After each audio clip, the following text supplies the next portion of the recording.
ಆತ್ಮೀಯ ಸ್ಪರ್ಧಾ ಮಿತ್ರರೇ, ನಾನು ನಿಮ್ಮ ಮಾರೇಗೌಡ ಸರ್, ಎಕ್ಸಲೆಂಟ್ ಇತಿಹಾಸ ಪುಸ್ತಕದ ಅಥರ್. ವಿದ್ಯಾರ್ಥಿಗಳೇ, ಇಂದಿನ ಈ ಒಂದು ತರಗತಿಯಲ್ಲಿ ಕರ್ನಾಟಕ ಇತಿಹಾಸದ ಪ್ರಶ್ನೆ ಮತ್ತು ಉತ್ತರಗಳೊಂದಿಗೆ ಬಂದಿದೆ ವಿದ್ಯಾರ್ಥಿಗಳೇ. ಹೀಗಾಗಿ ಪ್ರಥಮ ಪ್ರಶ್ನೆ, ಶಾತವಾಹನರ ನಾಣ್ಯ ಯಾವುದು? ಸರಿಯಾದ ಉತ್ತರ ದಿನಾರ್. ದಿನಾರ್ ಎಂಬ ನಾಣ್ಯ ಜಾರಿಗೊಳಿಸಿದರು. ಎರಡನೇ ಪ್ರಶ್ನೆ, ಶಾತವಾಹನರ ಮಾಹಿತಿ ನೀಡುವ ಶಾಸನಗಳು ಯಾವುವು? ಸರಿಯಾದ ಉತ್ತರ ನಾಸಿಕ್ ಶಾಸನ ಮತ್ತು ನಾನಾಘಾಟ್ ಶಾಸನ. ನೋಡಿ, ನಾಸಿಕ್ ಶಾಸನವನ್ನ ಗೌತಮಿಪುತ್ರ ಶಾತಕರ್ಣಿಯ ತಾಯಿಯಾದಂತ ಗೌತಮಿ ಪಾಲಸರಿ ಜಾರಿಗೊಳಿಸಿದರು. ಈ ನಾನಾಘಾಟ್ ಶಾಸನವನ್ನು ಒಂದನೇ ಶಾತಕರ್ಣಿಯ ರಾಣಿ ನಾನಾಘಾಟ್ ಶಾಸನವನ್ನ ಒಂದನೇ ಶಾತಕರ್ಣಿಯ ರಾಣಿ ನಾಗನಿಕ ಜಾರಿಗೊಳಿಸಿದ್ಲು. ಮೂರನೇ ಪ್ರಶ್ನೆ, ದಕ್ಷಿಣ ಪಥದ ಪ್ರಭು ಎಂಬ ಬಿರುದು ಯಾರಿಗಿತ್ತು? ಸರಿಯಾದ ಉತ್ತರ ಒಂದನೇ ಶಾತಕರ್ಣಿಗಿತ್ತು. ನೋಡಿ, ನಂತರ ವಿದ್ಯಾರ್ಥಿಗಳೇ, ಎಕ್ಸಲೆಂಟ್ ಇತಿಹಾಸ ಪ್ರಾಚೀನ, ಮಧ್ಯಕಾಲೀನ, ಆಧುನಿಕ ಕರ್ನಾಟಕ ಇತಿಹಾಸವನ್ನ 4 ಭಾಗಗಳನ್ನು ವಿವರಣಾತ್ಮಕವಾಗಿ ಒಳಗೊಂಡಿರುವಂತಹ ಏಕೈಕ ಪುಸ್ತಕ, ಅಪ್ಡೇಟ್ ಇರುವಂತದ್ದು. ರಾಜ್ಯದ ಎಲ್ಲ ಮಳಿಗೆಗಳಲ್ಲಿ, ರಾಜ್ಯದ ಎಲ್ಲ ಆನ್ಲೈನ್ ಕೇಂದ್ರಗಳಲ್ಲಿ ದೊರೆಯುತ್ತದೆ ಮತ್ತು ಉತ್ತಮ ಸ್ನೇಹಿತ, ಉತ್ತಮ ಪುಸ್ತಕ ನಮ್ಮ ಜೀವನವನ್ನು ರೂಪಿಸಬಲ್ಲುವಂತದ್ದು ಅಂತ ಹೇಳ್ತಾ ಉತ್ತಮ ಫಲಿತಾಂಶ ದೊರೆಯುತ್ತದೆ. ಕೊಂಡು ಅಧ್ಯಯನ ಮಾಡಿ ವಿದ್ಯಾರ್ಥಿಗಳೇ.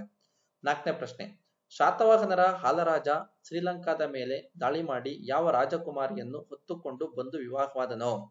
ಸರಿಯಾದ ಉತ್ತರ ರಾಜಕುಮಾರಿ ಲೀಲಾವತಿ. ನೋಡಿ, ರಾಜಕುಮಾರಿ ಲೀಲಾವತಿಯನ್ನು ಹೊತ್ತುಕೊಂಡು ಬಂದು ವಿವಾಹದ. ನೀವ್ ಹಿಂಗ್ ಮಾಡ್ಬೇಡ್ರಿ. ಯಾಕೆಂದ್ರೆ ವಿದ್ಯಾರ್ಥಿಗಳ ಹುಡುಗರೇ, ವರದಕ್ಷಿಣೆ ಲಾಸ್ ಆಗ್ಬಿಡ್ತದೆ ವಿದ್ಯಾರ್ಥಿಗಳ. ಹಿಂಗ್ ಮಾಡ್ರಿ, ಲವ್ ಮಾಡಿ ಪ್ರೀತಿ ಮಾಡಿ ತಪ್ಪಲ್ಲ ಅದೇನು, ಆದ್ರೆ ಹಿಂಗ್ ಮಾಡ್ಬೇಡ್ರಿ, ಒತ್ಕೊಂಡು ಮದುವೆ ಮಾಡ್ರಿ, ವರದಕ್ಷಿಣೆ ಲಾಸ್ ಆಗ್ಬಿಡ್ತದೆ. 5ನೇ ಪ್ರಶ್ನೆ, ಹಾಲರಾಜನ ಕೃತಿ ಯಾವುದು? ಸರಿಯಾದ ಉತ್ತರ ಗಾಥಾ ಸಪ್ತಸತಿ ಅಥವಾ ಸಪ್ತಶತಕ. ಗಾಥಾ ಸಪ್ತಸತಿ ಅಥವಾ ಸಪ್ತಶತಕ ಪ್ರಾಕೃತ ಭಾಷೆಯಲ್ಲಿ ಒಳಗೊಂಡಿದೆ. 6ನೇ ಪ್ರಶ್ನೆ, ಕ್ಷೇಮೇಂದ್ರನ ಕೃತಿ ಯಾವುದು? ಸರಿಯಾದ ಉತ್ತರ ಕಥಾ ಸರಿತ್ ಸಾಗರ. 7ನೇ ಪ್ರಶ್ನೆ, ಪಲ್ಲವರಿಗೆ ಪ್ರಳಯಾಂತಕನೆಂದು, ಗಂಗರ ಕುಲ ಧ್ವಂಸಕನೆಂದು ಯಾವ ಕದಂಬ ಅರಸನನ್ನು ಕರೆಯುವರು? ಸರಿಯಾದ ಉತ್ತರ ಮೃಗೇಶ್ವರಮನ್ನ. ಅಪಾಬಾ ಮೃಗೇಶ, ಇನ್ನೆಂತ ಪರಾಕ್ರಮಿನೋ ನೀನು. 8ನೇ ಪ್ರಶ್ನೆ, ಕದಂಬರ ಮುಖ್ಯ ಬಂದರು ಯಾವುದು? ಸರಿಯಾದ ಉತ್ತರ ಗೋವಾ. 9ನೇ ಪ್ರಶ್ನೆ, ಕದಂಬರ ಕಾಲದಲ್ಲಿ ಸಾಮಂತರು ರಾಜ್ಯಭಾರ ಮಾಡುತ್ತಿದ್ದರು, ಅಂತಹ ಅಧಿಕಾರಿಗಳನ್ನು ಏನೆಂದು ಕರೆಯುತ್ತಿದ್ದರು? ಸರಿಯಾದ ಉತ್ತರ ಮಹಾಮಂಡಲೇಶ್ವರರು ಎಂದು ಕರೆಯಲಾಗುತ್ತಿತ್ತು. 10ನೇ ಪ್ರಶ್ನೆ, ಗಂಗರ ದಡಿಗನು ಯಾವ ವಂಶವನ್ನು ಸೋಲಿಸಿ ಸಾಮ್ರಾಜ್ಯ ವಿಸ್ತರಿಸಿದನು? ಸರಿಯಾದ ಉತ್ತರ ಮೈಸೂರಿನ ಬಾಣರನ್ನು ಅಥವಾ ಮಹಾಬಲಿ ರಾಜರನ್ನು. ಮೈಸೂರಿನ ಬಾಣ ವಂಶದವರನ್ನು ಅಥವಾ ಮಹಾಬಲಿ ರಾಜರನ್ನ ಸೋಲಿಸಿದ. 11ನೇ ಪ್ರಶ್ನೆ, ಗಂಗರ ದುರ್ವಿನೀತ ಯಾವ ಪ್ರಾಂತ್ಯ ವಶಪಡಿಸಿಕೊಂಡು ಸಾಮ್ರಾಜ್ಯ ವಿಸ್ತರಿಸಿದನು? ಸರಿಯಾದ ಉತ್ತರ ಪನ್ನಾಟ. ಇದು ಮೈಸೂರು ಜಿಲ್ಲೆಯ ಎಚ್.ಡಿ. ಕೋಟೆ ತಾಲೂಕಿನ ಪನ್ನಾಟ ವಿದ್ಯಾರ್ಥಿಗಳೇ. 12ನೇ ಪ್ರಶ್ನೆ, ಅವನೀತ ಪ್ರಜ್ವಲಂ ಎಂಬ ಬಿರುದು ಯಾರಿಗಿತ್ತು? ಸರಿಯಾದ ಉತ್ತರ ದುರ್ವಿನೀತನಿಗೆ ಈ ಬಿರುದಿತ್ತು. 13ನೇ ಪ್ರಶ್ನೆ, ಗಂಗರು ಭೂಮಿಯನ್ನು ಅಳತೆ ಮಾಡಲು ಏನನ್ನು ಬಳಸುತ್ತಿದ್ದರು? ಸರಿಯಾದ ಉತ್ತರ ಗಂಗಾಕೋಲು ಮತ್ತು ಬೆರುಂಡಕೋಲು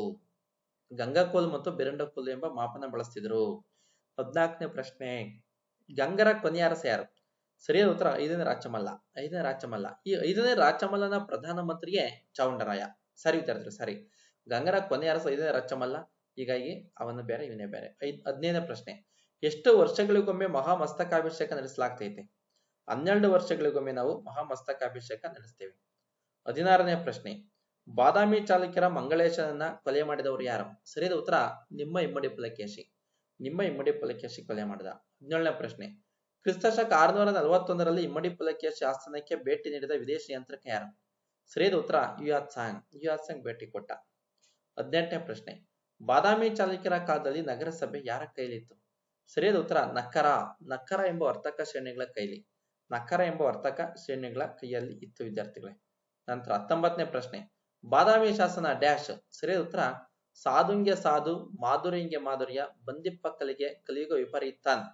ಸಾಧುಂಗೆ ಸಾಧು ಮಾಧುರ್ಯಂಗೆ ಮಾಧುರ್ಯ ಬಂದಿಪ್ಪಕ್ಕಲಿಗೆ ಕಲಿಯುಗ ವಿಪರೀತ ಅಂತ ತಿಳಿಸ್ತೈತಿ. 20ನೇ ಪ್ರಶ್ನೆ, ಬಾದಾಮಿ ಚಾಲುಕ್ಯರ ಅವನತಿಗೆ ಕಾರಣರಾದವರು ಯಾರು?